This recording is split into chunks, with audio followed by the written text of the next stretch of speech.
those of you who haven't had a chance to meet her yet, Dr. Mariko Schwabel, who will invite you to the keynote address.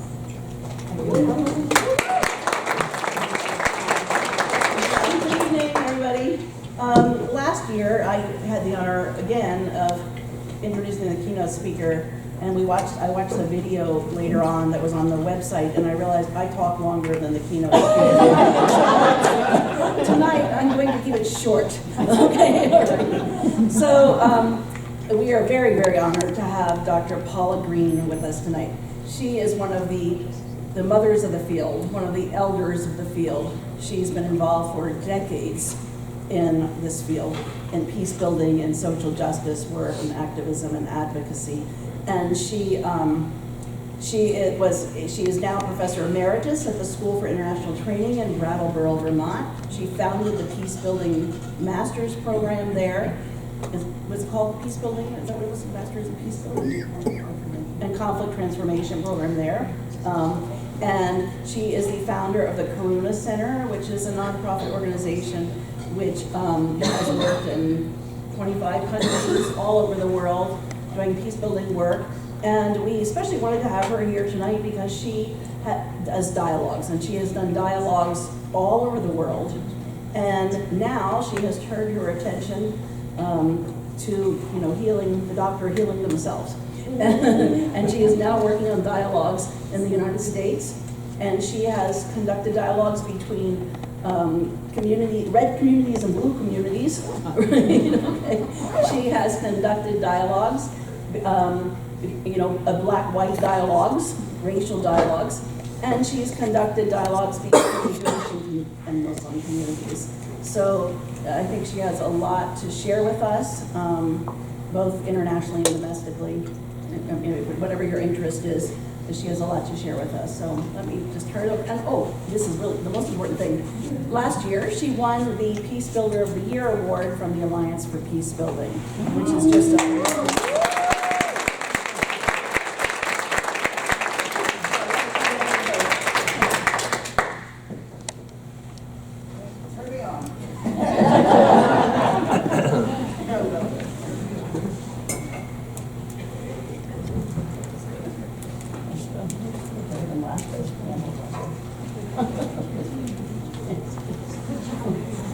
I am really happy to be here.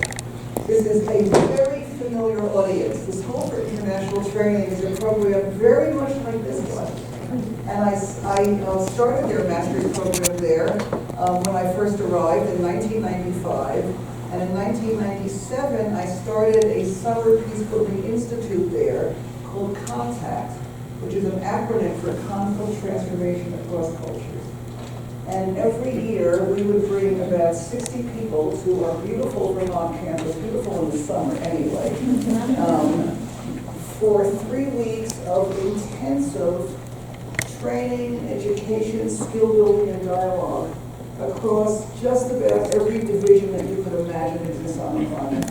And I'm going to show you a 2-minute video that one of our students made one summer, and give you a few photos and tell you more about that. And when I look here at this room and listen to your voices and your accents and all the places you're from, I feel like I'm home, because this is what I've been doing in Vermont all these years, and this is pretty much a sister city program. And we now are also doing low residential programs with a lot of distance learning, bringing people together a few times a year. So there's a lot of echoes and a lot of familiarity. So I'm going to talk a little bit in the beginning about contact and my life as a peace builder. The name of this talk is My Journey as a Peace Builder, and talk about why I got to this field and what this field has meant for me and what it has done for me personally. And then I'll talk about Karuna Center for Peace Building, which is an NGO in Amherst, Massachusetts. The word Karuna means compassion. It comes from the ancient language, the Pali language in India. And I named it that because the year before I started the organization, my husband and I had a year living and teaching in Asia. So that was very close to that context. And I'll tell you about some of the countries of the world that I've worked in and some of the things that I've learned as an international peace builder. I'm a professor and also a hands-on Peacebuilder, and I like the phrase scholar practitioner, and I think it's a wonderful combination because everything that I learn in the field, I bring back to the classroom, and all the theories that my students read in the classroom, I test out in the field. So it's a very nice flow, symbiosis, to do both of those things. So I'll talk about some of the things that I've learned in that context, and then I'll turn to the domestic work, which is what Mary Hope thought you might be interested in a lot. And that started for me just after the 2016 elections. I had the sense that all these years I was working in war-torn and war-divided countries, and now I'm living in one. And it's serious and dangerous. And I felt ethically and morally bound to use some of my skills here, that I felt I could no longer spend my time in the places of the world where I have been working without also attending to the fractured, polarized, dehumanized society that our own is becoming. So I'll talk about that, and I have a 5-minute film clip from the work that we've done across political divides, which was a program that we named Hands Across the Hills.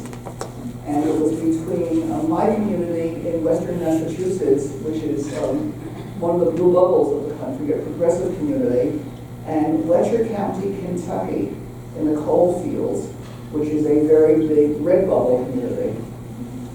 And that's been quite an experience, working across that divide. And I'll tell you about it and show you a 5-minute video that really illustrates some of the work we've been doing. And then, as Mary Hope said, out of that dialogue, the others have flowed. Some of the people who were watching what we were doing with that asked if I would do something on race. And I thought, oh, here's a hard one. You think politics is hard? Try race. Right? And we did, and I'm working with African American, white American communities and a couple of Native American people also. And we have partners in South Carolina, Beaufort County, South Carolina, that we've also been working with on that. And then just last week, I started a Jewish Muslim dialogue that somebody asked. Again, these are requests coming from the community. That's in Northern Massachusetts. And that's our first time with that. And it was a profound day, a full day Sunday together, and a profound day, and that's now going to continue. So I'm still doing international work to some extent, pretty big extent. But I also now have these 3 complicated, large dialogue circles. So there's a lot of people and things happening in my life, and it's all wonderful. Everybody's asking about this. And I should have a really wonderful story. I was in the Himalayas and I was chased by a saber-toothed tiger. But I fell in my backyard.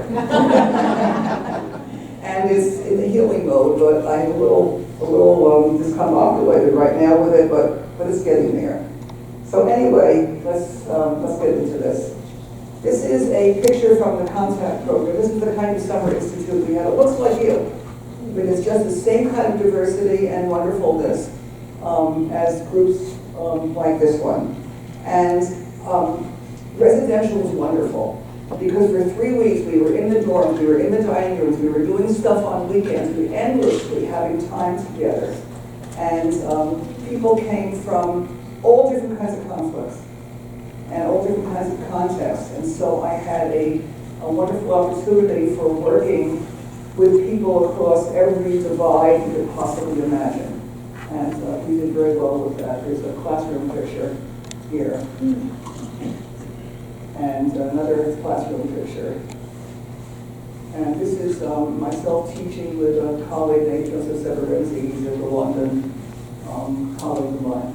Did his doctorate, did his master's with us, did his doctorate from himself, came back and also was teaching with us. And this is a little fun 2-minute video of the contact program.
center to many regions of the world. And I would be, this is enough.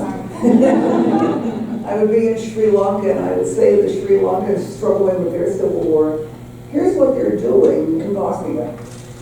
And then I would go to Bosnia, and I would say, here's what they're doing in Palestine, et cetera, et cetera. And I thought, this is not the way this should be. These people need to talk to each other. So Contact was born out of that desire to bring people together who have experienced war and violent conflict in their communities, for them to think together about peace, about reconciliation, about justice, about reparations, about all the issues that we need to think about post-war. And that was the beginning of it. We wound up also having a Contact South Asia, because after 9/11, I couldn't get visas for Muslims anymore, especially South Asian Muslims. And we always had a lot of Pakistanis, Afghanistanis, Indians, Bangladeshis, et cetera, coming to our program, because I worked there a lot, I knew a lot of people. And so 1 year after 9/11, I accepted 10 Pakistanis. I wasn't going to take 10, I accepted 10 Pakistanis and got 10 visa rejections. I thought, this is not okay. So we developed a second program in South Asia. We held it in Kathmandu, Nepal, every year in the winter. And I'll show you a couple of pictures from that one. Also, there's the first picture of that one. This is in Kathmandu. And these are South Asians only, from 6 South Asian countries: India, Nepal, Pakistan, Bangladesh, Afghanistan, and Sri Lanka. And what's amazing about this is that, as Dilip and other people from South Asia know, Indians and Pakistanis can't visit with each other. There's a hard border there that people cannot cross. But this was one country once upon a time. There's one great big gene pool, and a lot of people with very deep connections. And we brought them all together in Kathmandu. Nobody slept for 2 weeks, because all they wanted to do was talk to each other. So it was another way of really building peace.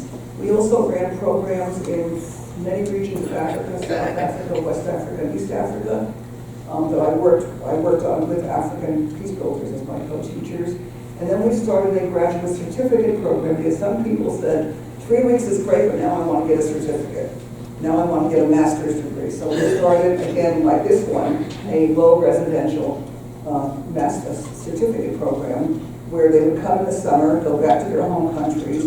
We would meet up in the middle of the winter in a conflict country, a country that had undergone violent conflict. We started in Cyprus for a couple of years, then Bosnia for some years, and then we went to Rwanda, taking students every year. So we had a lot of programs that emerged from that. And it became a huge part of my life, and something that I think still goes on. Students are still, I'm not doing it anymore, but the program has continued after me. It's in a second generation leadership. And it's been very worthwhile. Some of you are young students just coming into this field from undergrad work, and some of you are mid-career students coming in later. I came in later. I came into peace building with a master's in intergroup relations and a doctorate in counseling psychology. So I had not as many degrees as Dilip had, but I had a lot of experience before I came in. And everything that I learned in both of those degrees has been useful to me, because the skills needed in peace building are so vast, and depending on what's in your heart and what's in your skill set, you wind up doing different things. But when I think about all the things I've done over a lifetime, and I wonder, was there a core? Was there a central message? And I think the central message for me has been wanting to bring people together across divides.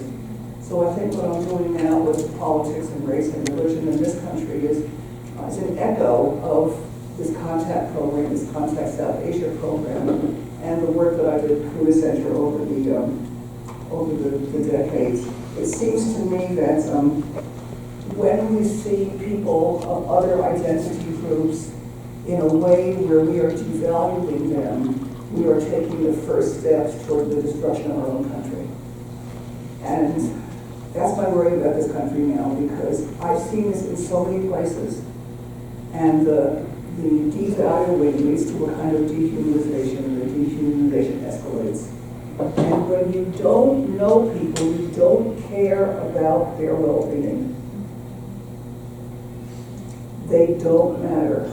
And we see that in our own country in policies for the poor, for the immigrants, for the disabled, for the invisible, self-struggling elderly, for the minority groups. And when you know people, something changes. And then their welfare, their well-being, their health care, their benefits begin to matter because they're humanized. But we have a tendency, not just in this country, all over the world, to other groups of people. And what is othering? It's invisibilizing, it's dehumanizing, it's degrading.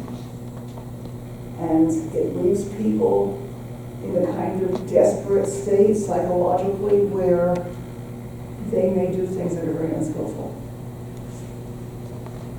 because they feel themselves a turn. So this work of bringing people together across identity groups and of encouraging people not to go down this path that winds up with a genocide like Rwanda, where the people were called cockroaches because you can kill a cockroach.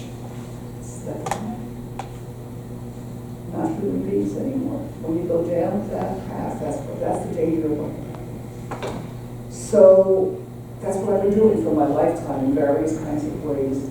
The contact program and the Karuna Center work, because of where we're located in the country, didn't draw the wonderful resource you have with all the Latin Americans who come to Florida. We tended to work with Asians, Africans, Mid-Easterners, Eastern Europeans, but not so much. It's only too removed. We're not a Spanish-speaking area the way Florida is. And this is another wonderful resource you have. There's a whole part of the world that is very important, significant these days, and that you all have access to, which I'm glad about. I have felt that this is a wonderful career. I feel like in peace building, we meet people at their best and at their worst. Truly. We see the worst possible things human beings can do to each other, and we see wonderful people who are stepping up to change it all at once. And I feel like in this field that I just have a chance to witness humanity in its struggle. And I want to show you some of the places in the world that we've worked, and the comments I make will also, in each of these places, be relevant to what I'm doing internationally. Anybody here been to Bosnia or worked in Bosnia? No, okay, so we see different parts of the world. This is a very important part of the world for me. It was my first big international program. And the war in Bosnia was 1992 to 1995. And in 1996, I got a call, with translation, from a Bosnian Muslim woman asking if Karuna Center would come and work with the Bosnian Muslim women who had lost their homes and their husbands and their cities and their sons and everything else in this terrible civil war. And I started out working with women, Muslim women, and then the mix there was Muslims and Serbs. And the Serbs were Orthodox, but they didn't call themselves Serbs, but they were Orthodox. The Croatians were Catholic, and the Bosniaks, I call them Bosniaks, were Muslim. And I wound up working with women across the divides, and then they asked me to work with educators, and we began a 3-year program called Project Diacom for education in Bosnia, and that became a huge part of my professional life. This was the first time that these women had seen each other since the war. This is a Bosnian Muslim woman and a Bosnian Serb woman together in a training program. So that was a very big part of my life, and Bosnia is one of those countries where the war was started by an incredibly ruthless leader. And it's a reminder of ruthless leadership and selfish leadership, and leadership for personal gain, and things that can happen, how a country can run amok. The Bosnians were 1/3 intermarried across these religious lines because under Tito, They had the saying of brotherhood and unity, and differences didn't matter, we should all marry each other, and nobody cared who they were. And then this leader stirred the pot, and stirred and stirred and stirred until they killed each other. And Bosnia was a country where the phrase ethnic cleansing first entered the world's vocabulary. Now it's, unfortunately, it's an everyday affair, but it wasn't not used up until then. So that was a very important teaching for me. The next group are the Tibetans in exile. They remind me of the Native Americans.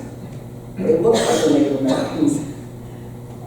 And it's the same issue as Native Americans, is people without a country, without a home, without a sense of culture, without a sense of security for the future of their culture.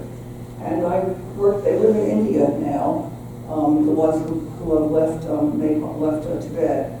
And I've worked there a lot with these communities. This is two photos of training them. And this is Sri Lanka, where I've also been working for much of the past 25 years. Anybody here work in Sri Lanka? No, it's not very different. This is a recent picture, a couple of years ago, of an interreligious dialogue that Karuna Center was doing. And the woman and the person in the yellow was, I don't know if it's a woman or a man, because they were both shaved their heads, a Buddhist monk, and the guy in the white cap is Muslim, and the other two are probably Christian and Hindu. It's a four-way religious conflict with a majority of Buddhists and a minority of three other religions, and they've had cyclical violence over time that doesn't seem to end. That starts with generally oppression from the majority Buddhist group on one of the minority groups and spills over. And it's a beautiful island in a sea of trouble that continues. And this is also three lovely looking Sri Lankan men in dialogue. And this is Burma, Myanmar now, used to be called Burma. What's so moving to the heart about this picture is that this is a Buddhist monk and a Muslim activist. And you know that Myanmar has been in the news in recent years. This guy is not a Rohingya. He's a regular Muslim, has been here for centuries. But a place of terrible pain. And I went there in 1989, 5 years before I started Karuna Center. My first peace building experience, I was asked to go there, and everybody's life was in danger, and my life was in danger, because there had been a military crackdown in 1988, which was the end of any kind of hope for democracy in then called Burma. And I took a lot of risks. Sometimes you gotta take risks in peace building, and mostly you survive them, but it's a very important place. I took this picture again about 2 years ago. I've been doing a project there, also interreligious.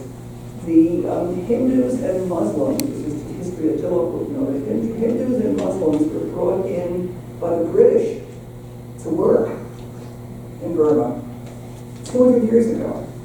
They've been here a long time, 300 years ago, a long time. And now, when the Muslims need to get their identity card renewed, they're told, you can't say you're Burmese any longer. You can say you're Indian, Pakistani, Bangladeshi, but you can no longer say you are a citizen of this country, although your ancestors have been buried here for 300 years. So it's dangerous. This dehumanization is dangerous. And we have been doing interreligious dialogue there and training people in peace building to bring back into their communities the attitudes and behaviors of what it means to be a good citizen working across divides. So that's another big place in my life. And this is Suzette from Rwanda. Anybody here worked in Rwanda? One. Good, thank you. It's another place. The Rwandan genocide was 1994, April 1994. I started in Rwanda in 1995, and my friend from the Congo, you're from the Congo, right? I worked in Goma, so I know your region pretty well, and worked in Rwanda a long time. We still work in Rwanda. We are now doing a program with the Rwandan Museum on rehumanizing the other and telling rescue stories, because we want to lift up the positive of what happens after war. And despite the horrible genocide, there were Hutus who rescued Tutsis. And we need to document. We need to document the good stuff. And so there's a little book that we put out with stories of these rescuers and that travels around to try to remind people that one can be an upstander, a brave upstander, no matter what's going on inside the country. And these are the CAHSS hearings, which if you're studying peace and justice, something you need to know about. The CAHSS means grassroots justice. And, you know, after the South African Truth and Reconciliation Commission, this great big internationally televised thing, other countries wanted to figure out how they were going to respond to the fact that they also had to deal with post-conflict justice, but they couldn't afford anything like the TRC. And the Rwandans developed this CAHSS, grassroots justice program that is totally remarkable. The guy in the pink is a prisoner. That's the prisoner color uniform. And they had a population of about 5 or 6 million people and 1 million prisoners. Impossible. A poor country to keep 2 million people in prison for the rest of their life. So what they did was they took prisoners back into their communities through a process of grassroots trials. So there's the community sitting on the grass, and the people at the table in both of the photographs are people who were voted as judges by the community. They called them people of integrity in French. And they would bring the prisoner out of prison to talk to his community like this. And if the prisoner told the community every single thing that he had done during the genocide, with remorse and contrition, they would send him out of prison back into a work camp for a couple of years for re-socialization, and then home to his village. If the prisoner was speaking and he said, I only killed 3 people when he told the story, and someone says, wait a minute, you killed my neighbor, I saw you kill her, you didn't mention her, back to prison. You're not done yet. You haven't confessed all your crimes. You're not responsible. And they go back to prison. And some years later, they took him out again to another CAHSS trial. These trials went on for 20 years. And it's such a remarkable story because so many countries in the world need to figure out how do you get out the truth after so much violence? And how do you help people heal? And the stories of the men, they were all men, going back into their communities after the prison sentence, the CAHSS trial, and the work camp have been very successful. They are not committing murder. They are helping people whose families they killed. They are rebuilding schools and wells and clinics and farms and helping. So it's a really, really important and inspiring story for what the human community can do after violence. This is a picture of Kabul, capital of Afghanistan. Just as a reminder of what happens to public institutions after the war, they cease to exist. And again, you know, thinking about our own country, this is a war we never should have been in. And now we've been in there for 18 years and can't get out. No one knows how to get out. And 18 years of mayhem in that country. It's a very, very important lesson for this country. These are Sudanese and South Sudanese women. In a number of countries I've worked with women's groups, and they have come together as women. Somebody here knows that area?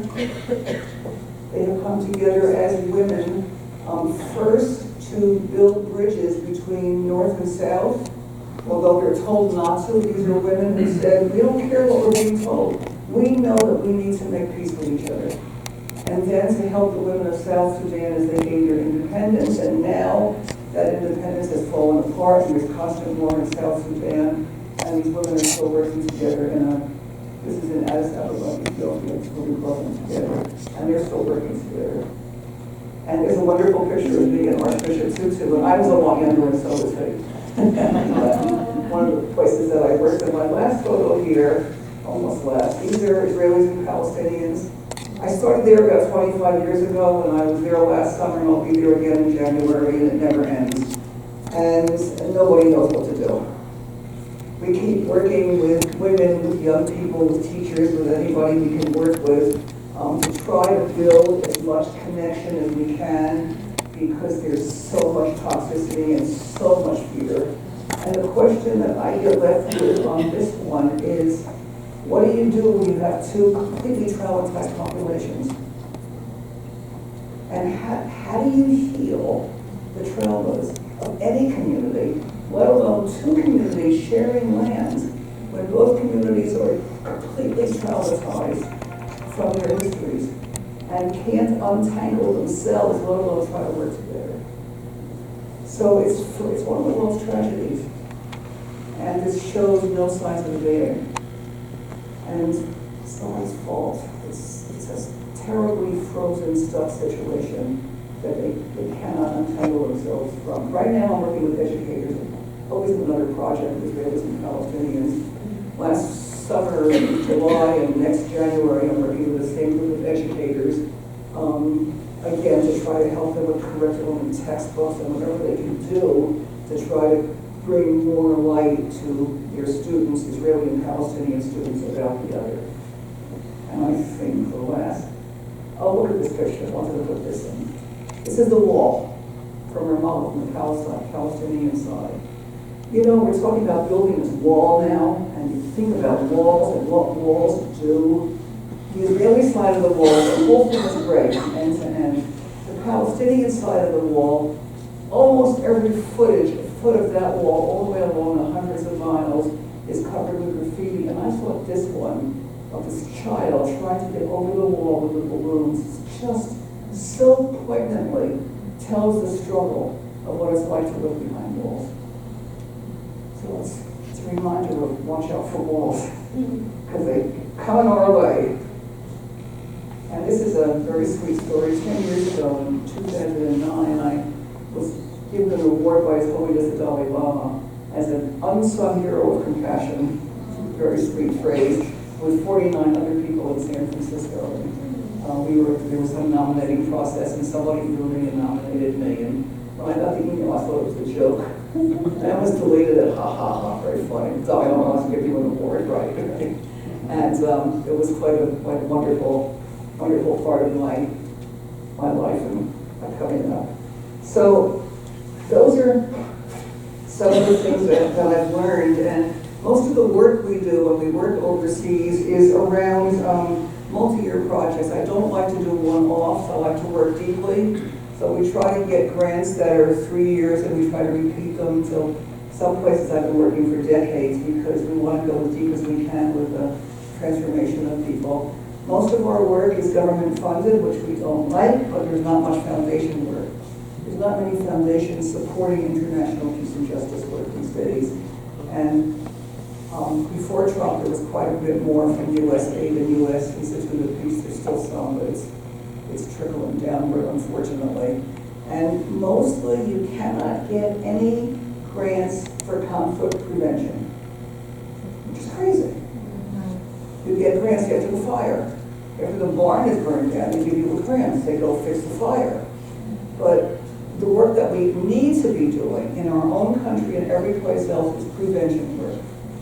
I heartened myself by saying, well, conflict is cyclical.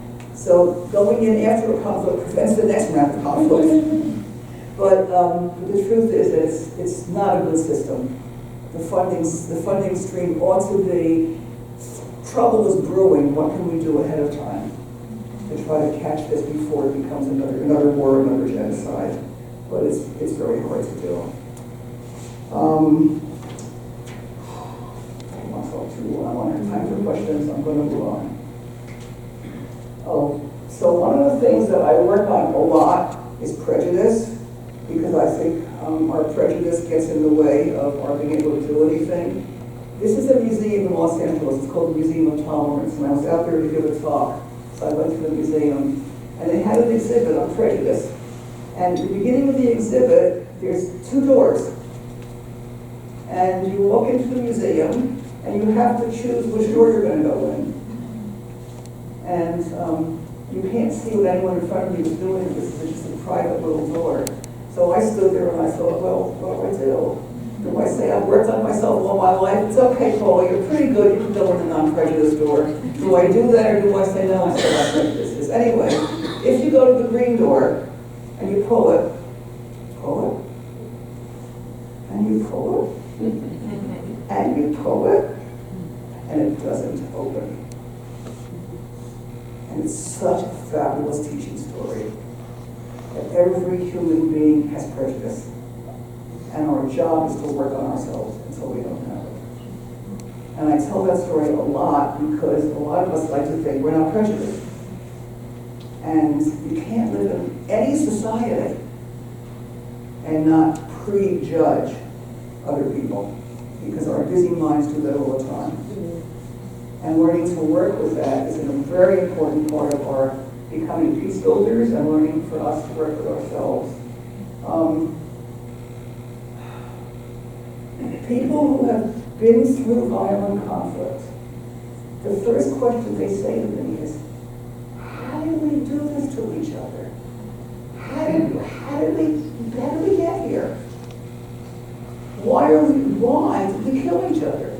They're flabbergasted. They want to understand what happened. And so you begin to unpack the causes of conflict. And those of you who are in this field, you're studying this all the time. You have to understand what causes conflict. If you don't understand the causes, then you're not a very good doctor for making any prescriptions for fixing it. And I like to say that most of the causes of conflict are under the iceberg. They're as invisible as the bottom of an iceberg. The Titanic, if you don't understand them, they're tangled and interrelated. And you can see ruthless leaders. You can see people stealing land and water and oil and gems and everything else. You can see social injustice, but you can't see fear. You can't see greed. You can't see delusion. You can't see people's misunderstandings about each other. Those are the things that we have to get at if we're going to deal with causes of conflict.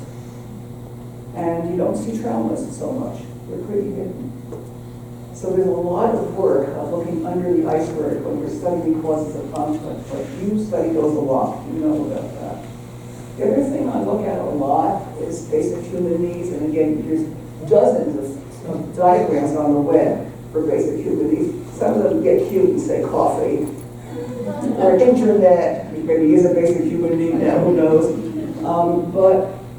This also I think about the domestic work, and I'm going to talk about in a few minutes. People always think basic human needs are food, water, shelter, medicine, etc. The need for dignity, respect, security, acknowledgement, recognition are just as important as the needs for food, clothing, and shelter. And people will kill to get those things met. They will struggle and become violent if their dignity is offended. We see that in this country all the time. Look at the number of people wanting recognition, wanting visibility, who don't have it, and they will get violent for it. So it isn't just physical needs, it's all a whole bundle of recognition, acknowledgement, dignity, validation needs that people in this country need, as well as people in other countries. That was another little thing I wanted to tell you about. This is another volume one that's put in. Okay, now I'm going to get to the domestic stuff. So, hands across the hills. After the election in 2016, my Blue Bubble community got together, the town I live in, to say, how are we going to understand this? We don't know how to understand what happened. And we decided we wanted to lead people who voted differently than we did. And we tried all around Western Massachusetts where we live, and I went to ministers and social workers and community workers, and I said, could you find a group of people who'd be willing to talk to us? No, no, no. I kept getting no's. I understand why. They probably thought we'd yell at them and make them feel bad and be judgmental, et cetera, et cetera. Didn't get anywhere. And then one of my colleagues online read an article about a guy who is doing community organizing in Letcher County, Eastern Kentucky, in the coal fields. And he was writing a dialogue. So we emailed and then we phoned and we figured out we had a partnership. And we decided to do dialogue with them. Because of my experience with the contact program, I wanted it to be residential. And 3 days was the most I could get. I would have loved a week, but people, these are adults with families and jobs, and people couldn't get a week. So we had a 3-day weekend, and we invited them to Massachusetts. A dozen of them came, and we had homestays. And the homestay turned out to be one of the very good things that we invented. So I say this in case you ever want to go do this kind of work. A homestay is very intimate. You're sharing somebody's kitchen table over breakfast, you're sharing your bathroom at night, you're meeting your family.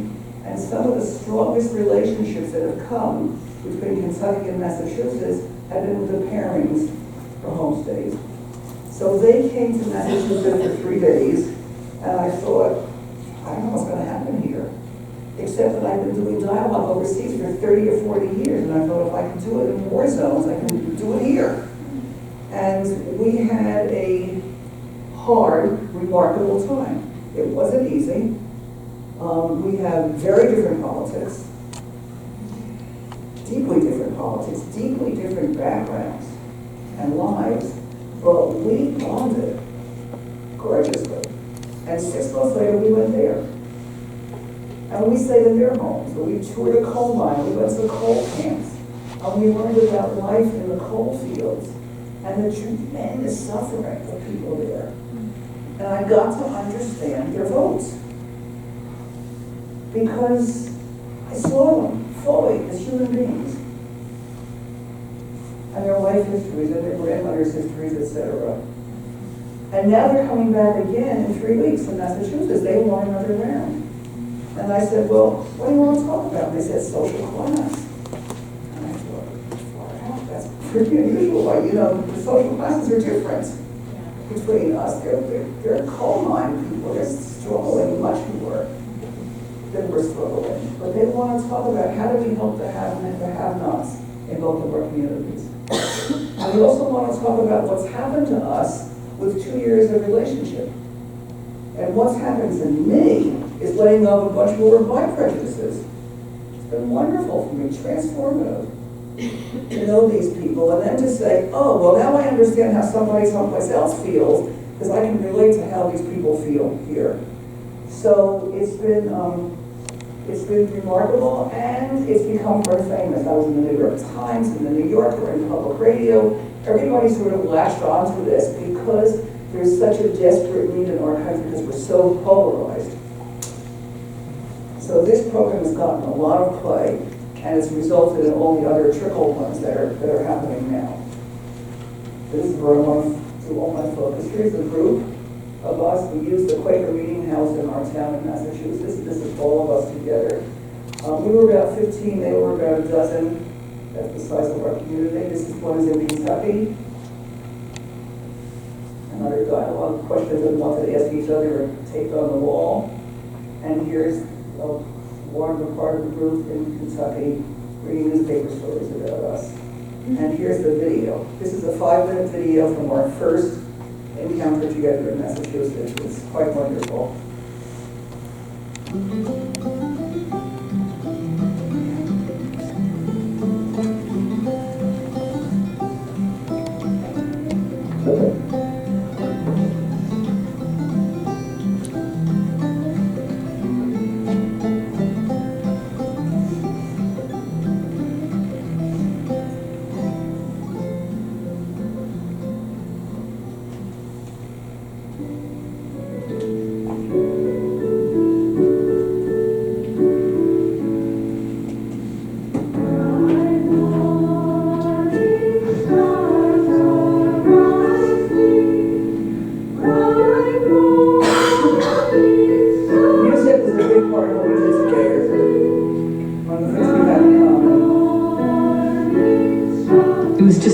germ of an idea that started in a small meeting, you know, with a small number of people, and it just kind of exploded. What if we had a partnership relationship with a community similar size to us out in Trump country?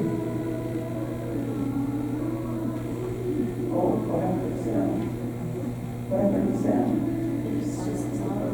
No, she's talking. And she's very funny.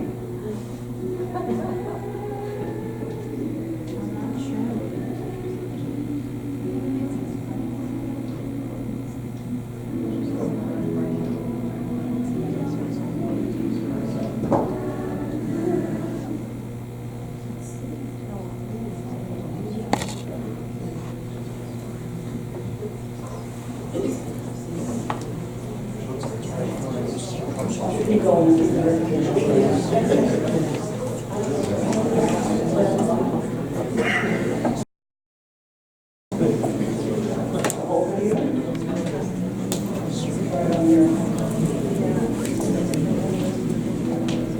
So let's tell you about the other dialogues while Jessica's speaking. She can have a flash drive and get words going fluently practice.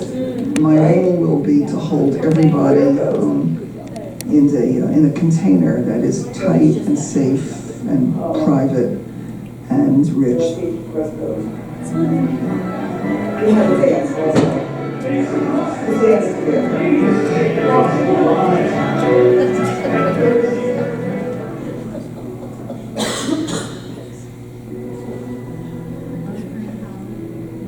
No. Here we go.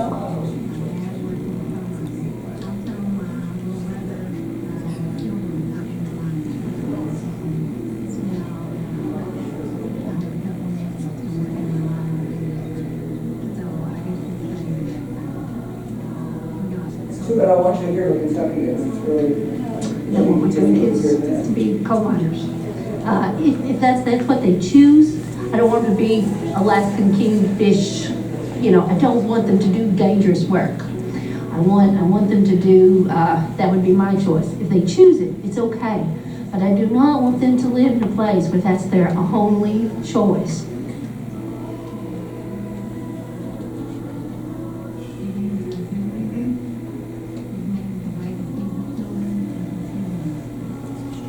You know, that I thought the folks from Kentucky were in a very difficult position, and that I didn't understand why they weren't angry at what had happened to them, at the treatment from the coal companies and the advantage that had been taken of them, of their environment.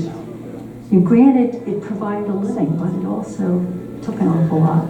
These are not people who are black and white, you know, conservative, liberal. They've had complex lives with complex families. For a long time, I think people in Appalachia have been told how to think, how to feel, what we should do, and someone else can solve our problems. Coal miners like to mine coal. It's, there's a sense of satisfaction. Putting the coal on the belt and going out of that coal mine, you've accomplished something. You've undertaken a really difficult job. It's just such a big part of everyone we know. They work for the coal mines. At least like 20 people in our family we know have worked there. You know, they know what, they have their stories, they have their issues with it, but it means a lot to us all.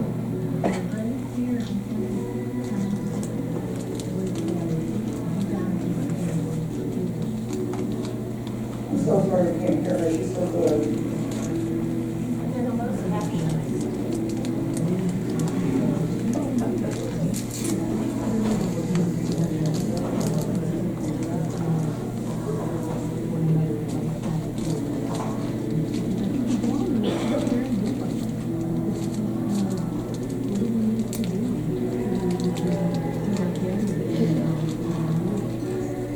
Let's move on. Are there closed captions to turn on so we can read? I don't know how to do this. With your permission, Dr. Green, we will share this segment again with the group here with your permission after you. When I send it to you, it works. It worked earlier, but I don't know what happened. My staff It's will. not really even at this point, but. Do it.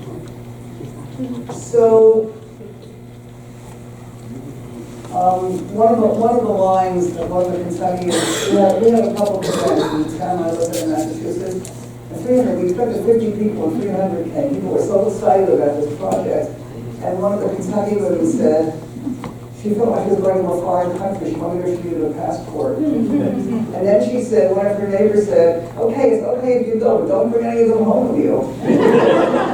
And 6 months later, we showed up and we all went home. And it was hard. They were cautious. We were a bunch of damn Yankees. And they were cautious. They weren't sure what to make of us and who we were and what we wanted. A lot of distrust, but it's working out now for lots of people. Anyway, as a result of this, one of my colleagues asked me to start this racial dialogue project, and this is it. We met in Beaufort County, South Carolina, and we met in Amherst, Massachusetts. We had 2 meetings in the first year, and now we're in the second year, and our group in Massachusetts is meeting monthly. And whether or not we see South Carolina, we've got plenty of our own work to do. Everybody has work to do on racism. And it's hard going. It's very hard to talk about race. It's fragile for all of us, and we all have to struggle with it, but it's essential. It's really essential. We can't allow this breaking to keep happening in our country. And so it's a very wonderful thing to do. And this is 3 of us at the radio station doing an interview about it, and a couple more pictures just taken in South Carolina. And as I said last week, I started this Muslim-Jewish dialogue, and I actually have a Quaker-Jewish dialogue coming up, because the Quakers in our community said, you know, we're having some real sensitivity around anti-Semitism, and people were kind of buzzing about it and feeling uncomfortable. So that's another thing that's coming, and I think when these seeds get planted for what we can do that helps us build what Dr. King called a beloved community, build a sense of cohesion.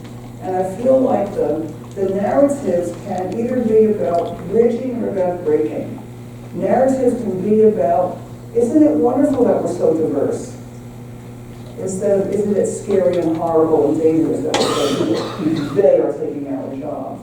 But rather, look at the value of diversity. Look at the wonderful things that happen. Look at the increase in learning, the increase in appreciation and culture, the riches that refugees bring when they come into our country, the new skills and talent and usefulness that comes with them. We can talk that way, or we can talk about breaking narratives, which is how bad and dangerous it is and how many walls we need to keep people out. So the kind of narratives we tell, the kind of leadership that we have matters tremendously. And we need leadership that's going to tell us things like Dr. King once told us, you know, that we have to either live together with brothers and sisters or die together as fools. And if we don't have those kind of narratives, all through our society, from our political leaders and our religious leaders and our social leaders of all sorts, saying this is a positive good. This expansion into our huge international diversity, globalization. This is a positive good. If it's seen as a negative, it's going to be more harmful for everybody. And Mandela said this so beautifully. If you want to make peace with your enemy, you have to work with your enemy who becomes your partner. And we don't do this much in our society. We tend to push people away and keep them separate, especially in this day and age. And you're all educators. Some of you are professors, some of you are students, but then one day you're going to be professors, you're going to be educators, you're going to be out in the field. And how do you help people gain more compassion? How do you talk about that with the communities that you work with so that people feel a deep, passionate, committed connection to others, whoever the others are? And we're not born that way. We are cultivated that way. We are educated that way. We can educate a generation of people to have a lot more connection with each other than we have now.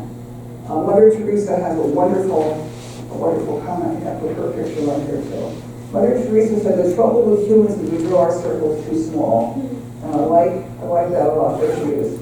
And she says, most of us draw our circles like that, to our family, to a few close friends at high school, in the circle. And she says, And I say to you, can you open your circle? Who do you include in your circle? How wide can your circle go? Can you go wider? Can your circle be all-embracing? And can you, in your imagination, think about how you can do that? And how you can teach the people in your community, the people that you work with, in your country, wherever it is, to open up the circle. So that is more inclusive. I want to end with the words of Toni Morrison, who just died recently, because they're beautiful, and they're about words. And they're about what happens with words. Toni Morrison said, words have the capacity to liberate, empower, imagine, and heal. But cruelly employed, they can render the suffering of millions mute. Oppressive language does more than represent violence. It is violence. Thank you.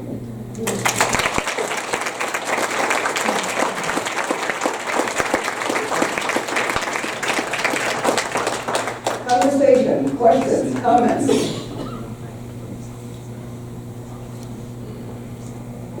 Yeah, oh, I see two hands up. Stand up, speak loud. I'm representing her. Oh, you're representing her. She's small, you know.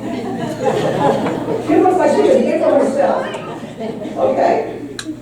So when the prisoners went home, how were the community known to be receptive to them? Wonderful. So this is about the cha-cha and what happens in the communities. The communities had committed to taking prisoners back who had done violence. And many NGOs, including Karuna Center, many other organizations, we worked with the communities. The Quakers had a big program there, working with the communities to help the families of victims. So I'm going back into a community, and I've killed her mother, and I've killed his sister, and I've killed somebody's child, and you all have to accept me coming back into that community. It's very hard, but through a lot of this work, they have actually bonded. And you see lots of pictures in Rwanda now of families who have taken in, as a friend, as a trusted neighbor, someone who committed murder in their family. It's 25 years ago, and they've done remarkably well. I've never seen this any place in the world, and I wish every place was doing it. And there's been no retribution. They also have the work camp in between, so they don't go right from prison to the village. They go to this work camp, and the work camp really works on them psychologically and spiritually. They're almost all Christian, tiny Muslim minority, almost all Christian, and pretty religious.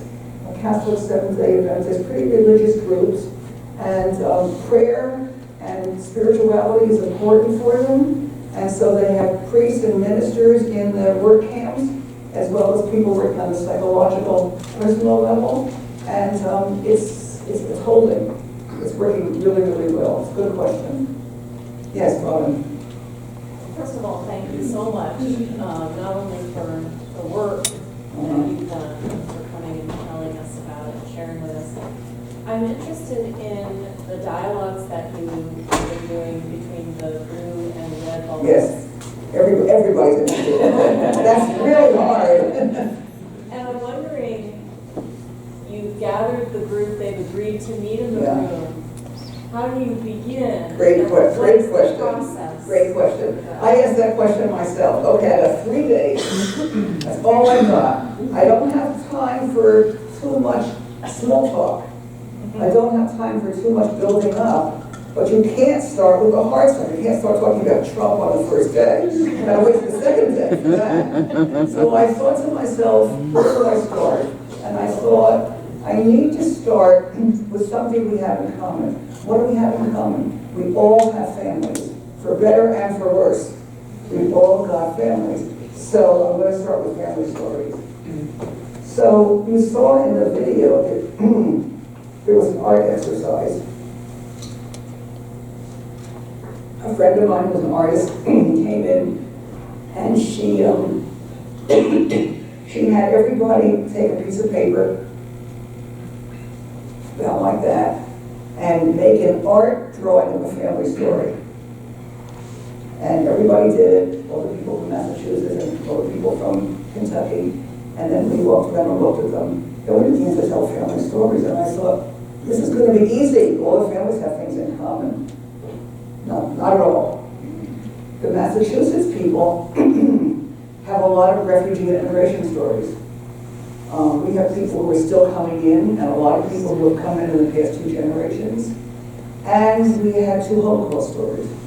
We had 2 people who were first generation post-Holocaust. One person had a Jewish father in Germany and one had a Jewish mother in Paris. And they told their stories sobbing. Here we are, these perfect strangers, the first morning, it's 11 o'clock the first morning, and already we're in tears. And the Kentuckians don't know any Jews.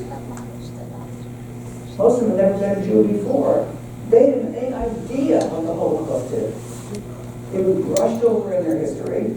And here are these 2 women sobbing, telling these stories about their parents.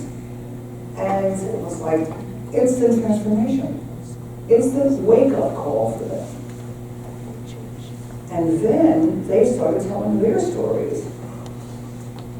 My father died in the mines, my grandfather died in the mines, my son died in the mines, my uncle died in the mines, and this one is black lung, and this one is black lung, and we have nothing to eat, and this is the way we've always been, etc., etc. We didn't know those stories. They didn't have refugee stories. They're a much more settled community. They've been here for a couple hundred years. They're Scots-Irish. And it's not a place where people come and go very much. The mountain community is kind of closed, very poor, isolated. And these are people who experienced tremendous humiliation in this country. The war on poverty, when Johnson went in the 1960s and Bobby Kennedy went, we thought was so great. They hated it. They said, the reporters came in and found the dirtiest child in the entire town to take pictures of. They found the most decrepit house, the most smashed up car, the most polluted stream, and they took these pictures and they humiliated us. And they don't want to be thought of as hillbillies. It's insulting. And then I learned from them a lot like that. So we were off and running on the first day. And it went very deep and very tender.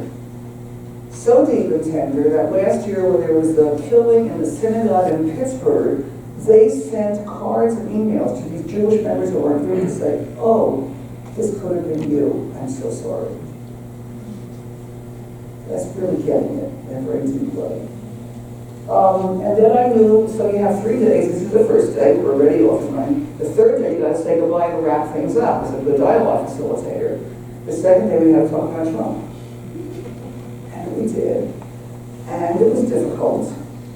And we talked as honestly as we could. And people talked a lot about why they voted the way they did. And one of the comments you couldn't hear was when one with the long hair saying, I voted for Cole because he promised to bring back the mines. And Hillary said she was going to shut down the mines. Hillary also said she was going to get other jobs, but nobody heard that. All they heard was she's going to shut down the mines. And this woman said, she said, Cole put shoes on our babies' feet and food in their stomachs. She said, I had planned to vote for any woman for president from any party because I wanted a woman so badly. In the end, I couldn't, quote, betray my community, and I voted for Trump.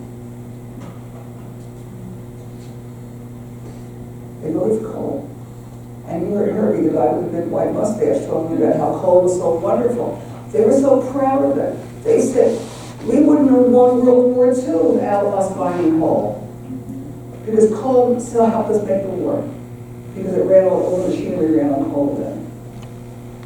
So it's a source of pride for them. And what's happening there is the mines are disappearing no matter who's ever going to be president. Coal's finished, it's not coming back. There's no work. There's nothing but opioids. And Kentucky, Eastern Kentucky is the opioids, and Western Virginia, the opioid capital of the country. And a lot of the people who came were older women taking care of their grandkids because the young adult generation is strung out and dead. And they have some of the worst health indexes in the country. So these people are really struggling. So the second day we talked about coal, and we talked about voting. And we tried to tease out the differences. I tried to get at the common ground. I want to talk about guns. What's the common ground? We all want safety. Everybody wants safety for their families. So we said, well, how do you achieve safety? And the people in Massachusetts said nobody has guns. The people in Kentucky said everybody has guns. That's their solution. You have a gun, you're safe. We say, if you don't have a gun, you're safe. So really interesting stuff came up. And on the third day, we did a lot of reflecting on what I'm talking about now, how we mined the experience, what we learned from it. And we had some promises to do joint projects that never happened because their lives are very chaotic and very hard, terrible struggles. If there's any people here from this region, you should be talking and not me, but maybe there aren't. Anybody here from Eastern Kentucky? Your ancestors? Yeah, so the 3 days went by very quickly. When we went there, we had 3 days of dialogue there, one of the things that we noticed in our debrief in Massachusetts was that they didn't ask many questions of us. We asked a lot of questions. I think we're all therapists or psychologists or peacebuilders or lawyers, and we're used to asking questions. And they didn't ask us questions. So when we went there, we said, how come you didn't ask us any questions? And they said, it's not polite. And, in our society, everyone's a therapist, and you always ask questions all the time. And in their society, you don't ask questions because it's not in the culture to ask questions. They said they didn't know how their parents voted because nobody talked about it. So it was quite they also said, this was another interesting question, why did you trust us in your homes? You invited us to stay in your homes, and I said, what do you mean? Of course we trusted you. I said, you didn't know us. They said, why did you trust us? And I said, well, why shouldn't we trust you? And they said, because in their homes, because of the opioid addiction, nothing is safe. Your grandmother's television could be stolen tomorrow. So they were amazed that we took in these strangers into our homes. So that's the way it went. More questions? 1, 2, 3. Similar to the process of question that Dr. Cooper just presented, I'm curious what your process was in approaching the international peace-building process. How did you start? Was it with subordinate goals? Was it with trust building? How did you approach that? I don't need that, you know. I got one.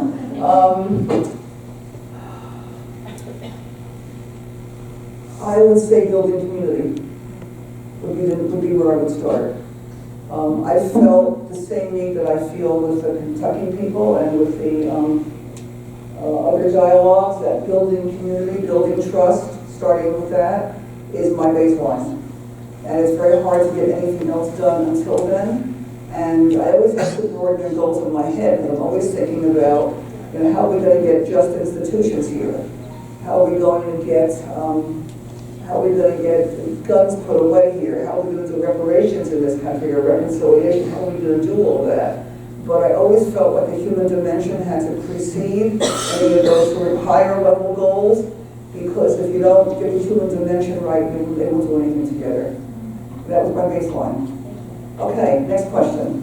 Got the microphone? Yeah. First of all, I want to give you thanks and congratulations for what we can do. I feel like you become a second Mother Teresa. I'm so very happy. Thank you. When you are talking, I feel like I'm taking a shower of cold water. First of all, my question today is when we're reading it here,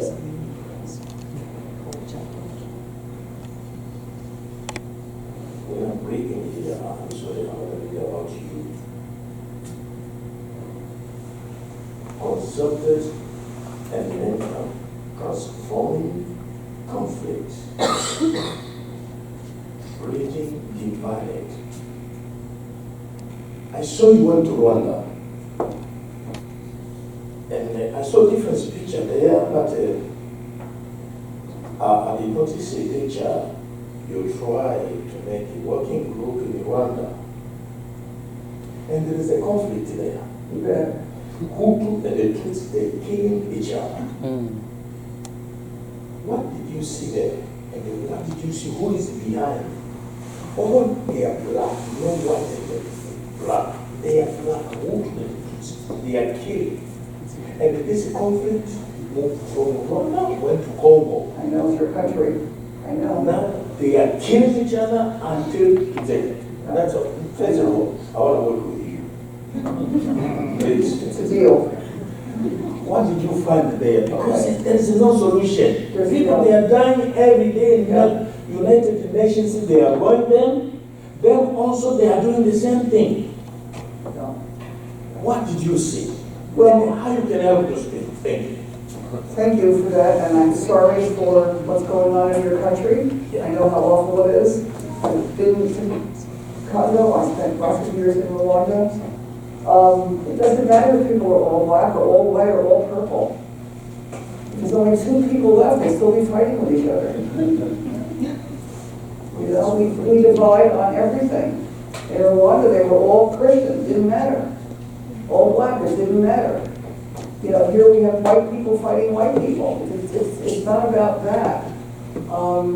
There was some very difficult leadership. Leadership is more important than we want to think it is.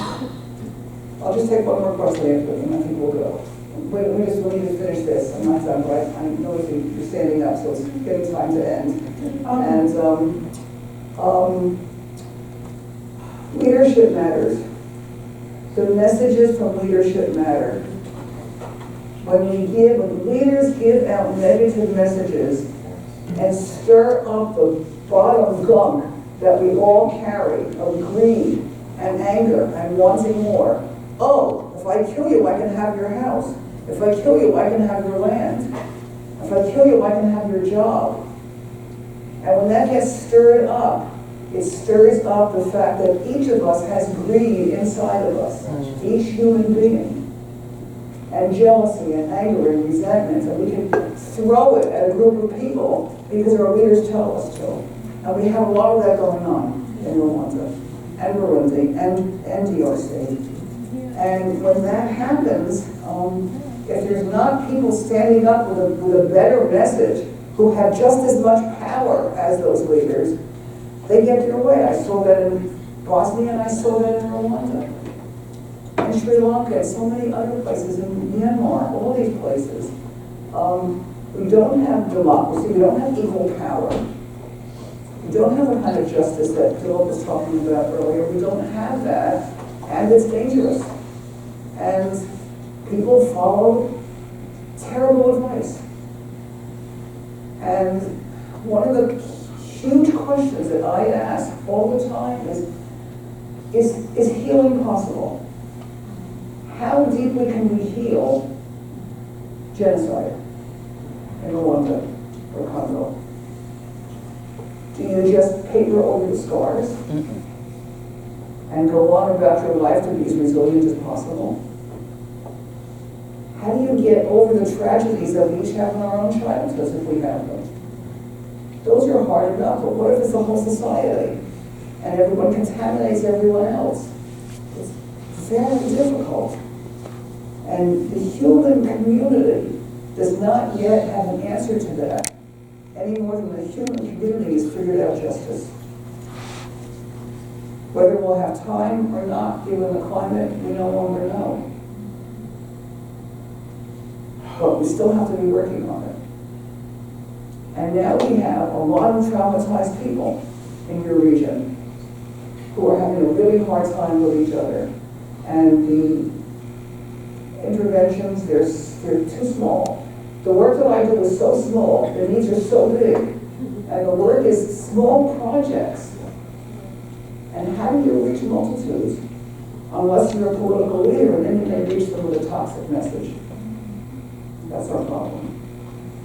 Dr. Green, my question is kind of following up on the question you just asked, and what I would like to know is how do you move from peace building, the two people communicating to 3 people engaged, and then going from that to the community, and then ultimately to the systemic level, to the political platform, and deconstructing systems that have been there for centuries, along with constituents and international parties that contribute in the sense of power. How do you simultaneously build peace in a way where these people are not essentially feeling like, okay, I had a great conversation, we found common ground, but then there's still that system in place and, you know, I'm back to square one. Are you asking a huge question? I would say a couple of things. I would say multipliers, and I would say media. When we go into a country, when I go into a country, and even domestically, and I would say this to all of you, try to find people who you think will multiply your voice. That's what these professors are doing with all of you guys. You're their multipliers. They want their voices multiplied, and you're the multipliers. Because each of you is going to reach tens or hundreds or thousands of people. So you try to get as much as you can people who will amplify and multiply the work you're doing, because you're doing really important work. The other thing I would say is media. It was so interesting. I never expected to be in the New York Times in my whole life. That's for famous people, not for me. Once I got in the New York Times, I became legitimate and real. And people started to believe me and write to me and call me and say, do this, do that, you know, because you've got some media. Social media and traditional media are really important. I have a friend who's a peace builder, and she's now devoting her life to peace building and social media because she's a colleague of mine. And she's saying, if we don't harness social media for the good, it's just going to be social media for the bad. And why can't social media do public service announcements? We used to have public service announcements about smoking and fires and litter and all this such stuff. Why can't there be public service announcements about tolerance and respect and care for the other and generosity and kindness and blah, blah? Why can't we do that? And what about traditional media? How do we get our voices out in the media? And social media should be, you know, there's so many sites that write about these sort of things, but we're talking to the choir. How do you get them out on Facebook and places where they go viral? So those are the kind of answers that I have for you. Your question is bigger than that, because then how do you get elected leaders? You gotta have the right voters and the right votes and the right kind of democracy and no cheating and blah, blah. It's endless. It goes bigger than we can possibly go. But it really is about how do you amplify the good that you're doing to counteract the bad that we know is being done. It's time to stop. Let's see if there are any more questions. I saw one more here someplace. She asked my question. Good. I have a question. Okay, you'll be the last one. Okay. First of all, thank you for your presentation. There is a hashtag that's going on that says, please listen to us, by young people. And I guess my question for you would be, what's your message to young people in reference to what's going on around the world? Well, I would say right now they're the heroes of the week because of the climate actions. It's remarkable to see what young people did in Parkland after the shooting, and now to see what Greta Thunberg did and all the kids following her at this regarding climate. It's been remarkable.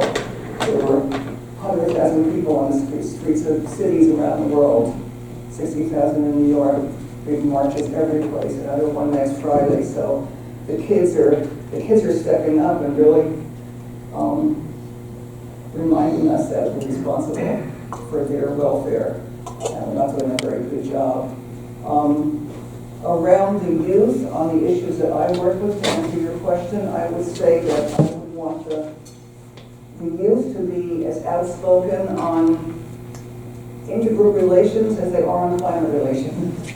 You get the youth are, many of the youth are quite comfortable with the increasing diversity and quite comfortable with all sorts of things that made their elders' hair turn gray. You know, and if they can get out there with their messages of comfort and care around othering and around respect and dignity for all, and if they can live comfortably in the globalized world that we have to live in if we're going to have any world at all, and be comfortable with all the people coming in with their languages and cultures and customs, etc. That's a wonderful message for you. So I think it's time to say good night because you've been a wonderful audience, and thank you very much for listening so carefully.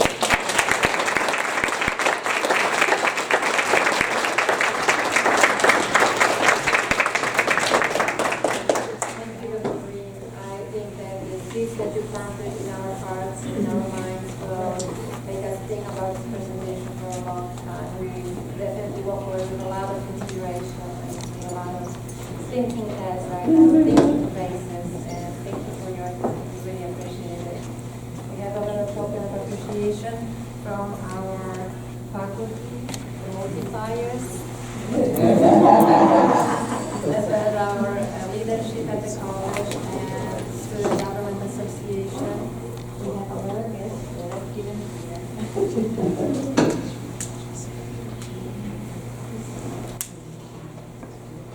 We hope that you will leave with great memories from. Thank you very much. I shall do that. Thank you very much. I appreciate you got a wonderful program going here. I'm grateful to faculty who I know and getting to know, and to all of you as students and elders and all kinds of people connected with this. It's a really precious and inspiring program, and there's not many of them in the country, so you're very lucky to be here, and I wish you great success and continue much with it. Thank you.